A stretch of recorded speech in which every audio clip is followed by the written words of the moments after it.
Hey guys, how's it going? This is Anthony from Anthony's Customs, and now I'm going to be reviewing the PlayArts Kai Super Street Fighter 4 Chun-Li figure. Overall, very pleased with it, but I do have a couple gripes, so keep an ear and an eye open for those. Let's start off with the accessories. Just like Ryu, she comes with hers is a Kikoken, not a Hadoken, but it's a different sculpt, but it's basically the same accessory. It's a fireball with a base. Again, it's not done very well, I don't think. I mean, the sculpt is okay for hers, but it's really yellow on the inside. Sorry if that wasn't on camera. It's really yellow on the inside, and then the shading is just kind of blah with the white on there, and then the clear blue. I think it could have been done a lot better. Hers does stay on the pivot a little bit better, but it still pops off fairly easily, so that's kind of a problem. I don't know how often I'll be actually using these since they don't really work that well and don't look that great. She does have an alternate head. Let's start off with the regular head. There's the regular head. Great sculpt, great paint, really no complaints on the head. Her bun things, whatever they're called, they do rotate, so you can kind of pose them as she's being posed so they look more natural. They pop off, and you can swap out with this head, which is kind of a strange choice in sculpt, I would say. I'm not going to go into any reasons why I would say that. You guys can figure those out for yourselves. But overall, the sculpt and the paintwork is really nice on these. And it's a nice touch to have these things be a little bit posable. So it's a good work overall on that. She has alternate hands. She has two fists just like Ryu, and then two open hands. Now, a complaint on the hands is they didn't paint the fingernails. Now, it's not a big deal, obviously, but it's a nice little detail that really makes the figure look more realistic.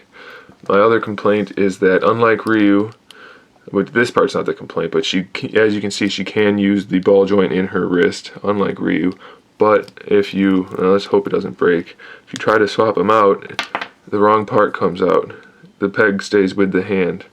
And as you can see, you need a peg there, and I can't get it out of the hand. I can't pull it out of there. And the ball joint is slightly different than Ryu's. It's a lot more fragile, so I don't really want to screw with it too much. So that's kind of a problem. It is good, though, that you can use the wrist articulation almost in full on this figure, because the little bracelet things don't go too far. So you can pose her wrists fairly well without risking breaking it too much. So that's good. Alright, let's go ahead and talk about the figure overall. She stands basically actually a little bit taller than Ryu. Well, you know what? It's probably how I just had to pose. I think they're both 8.5 exactly if you stand them both completely straight up. The head is basically the same articulation as Ryu, full range of motion there. So it's the exact same type of joint. I don't care for this split in the plastic being on the front. That's kind of a weird choice. Maybe that's just a seam from the mold, but either way it shouldn't be there, so I don't like that. The blue on her outfit is all very shiny, and the gold is metallic. I'm not so big a fan of the shiny blue. It looks a lot like plastic instead of like silk like it's supposed to, but it's not terrible, so I'm going to go ahead and give them a pass on that. Let's talk articulation. She does have the shoulder that comes forward. Hers works on both sides. So that's nice, and it's actually done fairly well. It's not too ugly. You can see the joint a little bit from the front, but it blends in pretty much all you need it to. Her shoulders, even though she has the puffy shoulders, the articulation works pretty well, and it looks good the whole way through, so I like that. You can rotate her bicep, including this part right here, on the shoulder. So they're actually all individual, but you'd probably want to just grab it by this part and rotate. And that's the best way to do it that I found. And it's a soft material, so it shouldn't break. And you can kind of tell which way you have it facing by the elbow. You want the cup part to be as if there was an elbow. So if it goes all the way like that, you're good to go. She got the same elbow joint as Ryu in that it has the rotating ball disc joint thingy where it rotates on both ends and then has the ratcheted disc in there. And we already talked about the wrists, so we can leave that at that. As for the torso, she's got the upper diaphragm articulation, good range of motion like that. Looks pretty good too. It's hidden fairly well due to the white thing in there. And she also has the lower waist twist with a really good range of motion again. So she's got a great range of motion in the torso.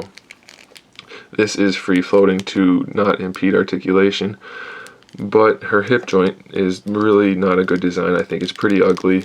It's free floating like Master Chief's, but it's just really ugly because even with this down, you end up seeing these big gaps, and I don't care for it. And then this kind of pops off pretty easily, so I can show you. She's got the ball joint in there, and just like Ryu, that rotates inside the thigh, but it's really pretty limited due to the sculpt as in terms of how far it can go. It doesn't go this way very much at all, but forward you're okay. So that's that. The knee joint, same as Ryu, but she has no kneecap. The knee joint is completely within the shin and the thigh, so it looks terrible if you bend it too much at all. I would recommend you leave it as bent as little as possible and kind of keep it at the lower joint. It looks a little bit better, but definitely don't do that because that just is absolutely horrible. The boot rotates at the shin, and she has the same type of ball joint as Ryu in her ankle, but it's covered up by the boot, so it's somewhat limited, but same exact rotation in the lower part. And then it rotates at the bottom, the top, and has the ratchet. So overall it's pretty good. And the sculpt for the boots is great. It could have used a little bit of silver for the rivets for the lacing or for the grommets, but the soles are painted and sculpted really well. And overall they look really nice. She has some pretty good shading on her tights, and the shading throughout the blue is really good too. So overall she looks really nice. I just wish the hips and the knees were different. Otherwise she's just about perfect. So if they fixed the hips and the knees, obviously they're not going to, but if they had done that, it would have been a home run. Definitely a great figure. She stands very well too, in my opinion. A lot of people have trouble with it. I don't know why, but I got it to stand right away, no trouble at all. Great looking figure, highly recommended. If you're gonna get Ryu, you definitely need to get Chun-Li because I think she's probably better overall. She looks much better, and her articulation's a little bit better in the torso region. Ryu's is pretty ugly. Her torso articulation is just about perfect. If it wasn't for her knees, really, that's the only real complaint I have. The hips I can live with, but the knees are really ugly. And I'm sure I could fix the hand problem fairly easily. So there you have it, guys. Those are the two Playarts Kai Street Fighter figures. You already saw Ryu. If you didn't, go back and find it. And here's Chun-Li. So thanks for watching. Stay tuned for some more reviews and some more other videos. And in the meantime, keep collecting.